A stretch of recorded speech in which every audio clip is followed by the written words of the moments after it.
আমাদের এখানে যেহেতু বলে দিয়েছে যে in between distance less than 240 হবে, 240 মিনস 15 ইন্টু 16, তাহলে তোমার এখানে তার লেস দ্যান হতে গেলে তোমার কত হবে? 225, 15 ইন্টু 15, 225। 7জন পার্সন, তার মধ্যিখানে ডিস্টেন্স কত? 6টা। তাহলে আমাদের 6টা ডিস্টেন্স হবে। 225, 15 ইন্টু 14 কত? 15 ইন্টু 14, 190। সরি, 210। 15 ইন্টু 14, 210।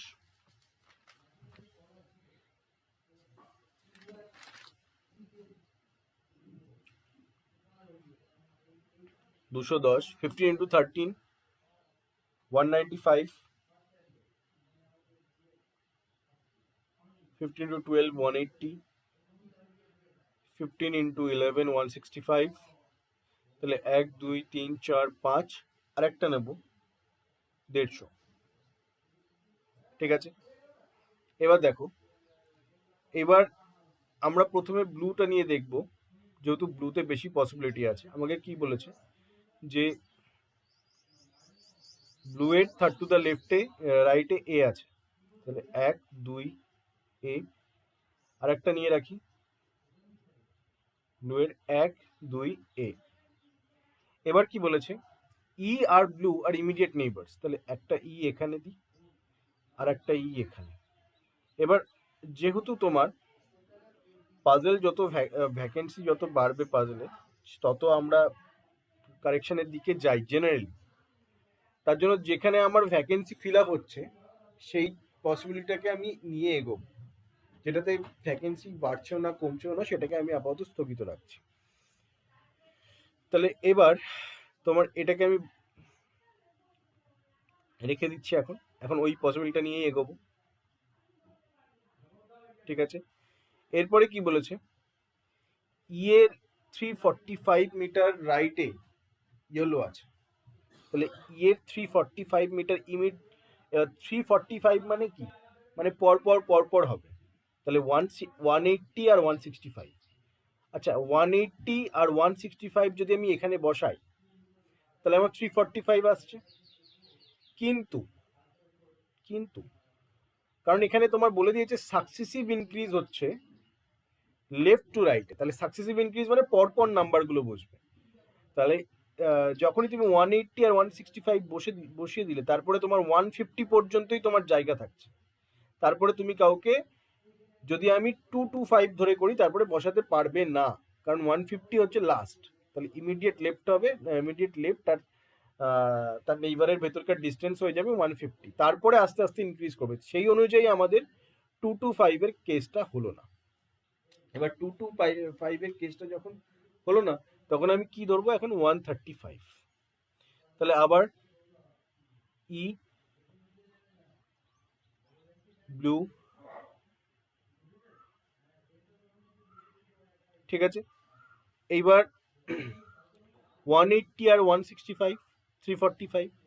তাহলে এখানে 180, এখানে 165, এখানে 150, এখানে 135, এরপরে আর কিছু যাবে না। তাহলে এখানে 180, এখানে 165, এখানে কি হয়ে গেল, তাহলে ইয়েলো। ঠিক আছে, এখানে হয়ে যাচ্ছে তোমার 150, এখানে কি হয়ে যাচ্ছে গ্রে। বাট বাট জি আর ব্ল্যাকের মাঝখানকার ভেতরকার ডিস্টেন্স 255, এখানে 255 আসছেই না, তার মানে তোমার এই পসিবিলিটিটাও হচ্ছে না। তাহলে 210 কেটে দাও। তাহলে এবার তুমি এখানে কি করবে, এবার তুমি এখানে 120 নাও। 120 নিলে এবার ই ব্লু 1 2 এ। এবার তাহলে এখানে 180, 165, 150, 135, 120, 195। ঠিক আছে, তাহলে এবার তাহলে এখানে তোমার কি হয়ে গেল, ইয়েলো 345 মিটার দূরে, এটা কে হয়ে গেল গ্রে, ঠিক আছে। আর বি আর জি এর মাঝখানে হচ্ছে 255 এর গ্যাপ, আর বি আর ব্ল্যাকের মাঝখানে হচ্ছে 405 এর গ্যাপ। তাহলে 405 কখন আসছে? তাহলে যদি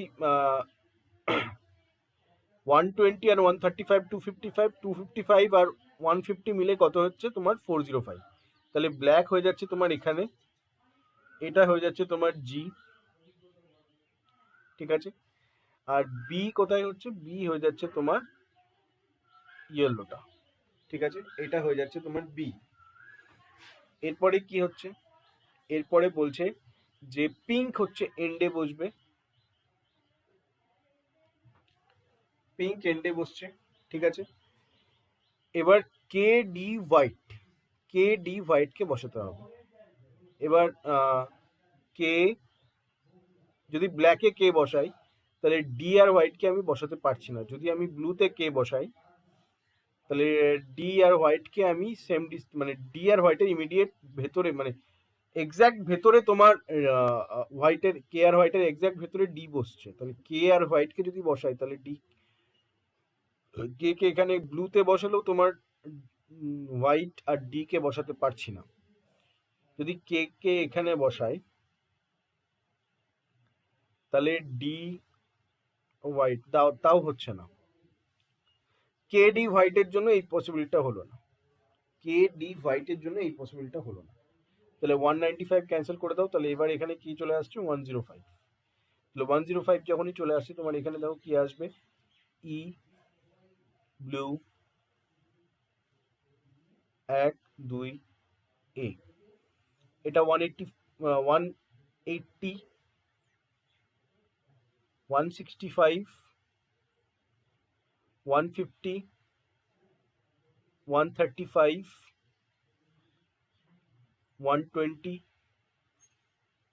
105, ঠিক আছে। তাহলে এবার এটা কি হয়ে যাচ্ছে? ইয়েলো, এটা হয়ে যাচ্ছে গ্রে, ওকে। এরপরে ব্ল্যাক আর জি এর মাঝখানে হচ্ছে 255 এর গ্যাপ। তাহলে আগেই দেখেছি ব্ল্যাক যদি আমার এইখানে হয়, জি যদি এখানে হয় তাহলে 255 এর গ্যাপ আসছে, আর ব্ল্যাক যদি এইখানে হয় আর বি যদি এখানে হয় তাহলে 405 এর গ্যাপ আসছে, আগেই আমরা দেখে এসেছি। তাহলে এবার পিঙ্ক এন্ডে বসবে আমি জানি, ঠিক আছে।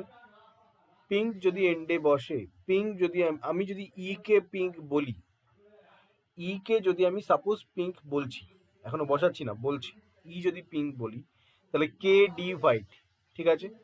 তাহলে দেখো, তাহলে ব্লুতে যদি কে কে বসাই তাহলে ডি আর হোয়াইটকে এক্স্যাক্ট মানে দূরত্বে বসাতে পারবো না। যদি ব্ল্যাকে যদি আমি কে কে বসাই তাহলেও ডি আর হোয়াইটকে এক্স্যাক্ট দূরত্বে বসাতে পারছি না। যদি আমি কে কে এখানে বসাই, কে কে যদি এখানে বসাই তাহলে ডি এখানে বসে যাচ্ছে আর হোয়াইট এখানে বসে যাচ্ছে, এক্স্যাক্ট দূরত্বে চলে আসছে, ওকে। এবার কে বাকি থাকছে? এবার বাকি থাকছে একটাই, অরেঞ্জ। কিন্তু অরেঞ্জ তো তোমার কে তে হবে না, তাহলে কে তে তোমার কি হয়ে যাবে? কে তে হয়ে যাবে তোমার পিঙ্ক, আর এটাতে হয়ে যাবে তোমার কি অরেঞ্জ। বলো বুঝতে পেরেছো? এইবার তোমাকে কি বলেছে? এইবার তোমাকে বলেছে যে এইচ যেখানে ছিল, এইচ কোথায় হবে? এইচ দেখো, এবার এবার এইচ আর এইচ এর কথা বলে, এবার দেখো তাহলে আমি বাকিগুলো মুছে দিচ্ছি। দেখো এবার কি বলেছে, এইচ যেখানে বসবে তার থেকে 150 মিটার উপরে যাবে, উপরে গিয়ে 240 মিটার লেফটে যাবে, লেফটে গিয়ে আবার লেফটে 90 গিয়ে এক্সে গিয়ে এক্সে গিয়ে স্টপ হবে। এবার যদি আমি ব্ল্যাকে যদি আমি এইচ কে বসাই তাহলে এইচ 150 তো উপরে যাচ্ছে কিন্তু 240 লেফটে কি করে যাচ্ছে? কারণ লেফটে খালি 105 এর গ্যাপ আছে, তাহলে সেটা সম্ভব হচ্ছে না। তার জন্য এইচ কোথায় বসে গেল? আমার এখানে বসে গেল। এইচ এখানে বসার পরে কি হলো? এইচ এখানে বসার পরে এইচ 150 উপরে উঠলো, এরপরে 240 মিটার যাবে। 240 মিটার মানে তোমার এখানে 165 আর এখানে 150, যদি এই দুটোকে যোগ করো, যোগ করলে কত আসছে? 5 ঘর 315, 315 মিটার চলে আসবে। যদি আমি এই দুটোকে যোগ করি, তাহলে যোগ করলে তোমার 315 মিটার চলে আসবে। কিন্তু আমার তো 315 মিটার লাগবে না, খালি 240 লাগবে, তাই একটুখানি যাও, 240 গেলাম, আবার নিচে নামলাম কত? 90, গিয়ে এক্সে গিয়ে এখানে মিলে গেলাম। ঠিক আছে, এবার গ্রেতে কি বলেছে? গ্রে তাহলে তোমার গ্রে 120 মিটার সাউথে যাবে, তারপরে 75 মিটার অনলি তোমার সে এখানে 120 মিটারটা এই দিকটা লিখি, 120 মিটার সাউথে যাচ্ছে, তারপরে 75 মিটার অনলি সে লেফট টার্ন নিচ্ছে, তারপরে সে 60 মিটার আবার নর্থের দিকে যাচ্ছে, আবার লেফট টার্ন নিচ্ছে, গিয়ে সে কোথায় মিশছে? ওয়াইতে মিশছে। বলো, বুঝতে পেরেছো? এইটা হবে অ্যাকচুয়াল ডায়াগ্রাম। বুঝতে পেরেছি।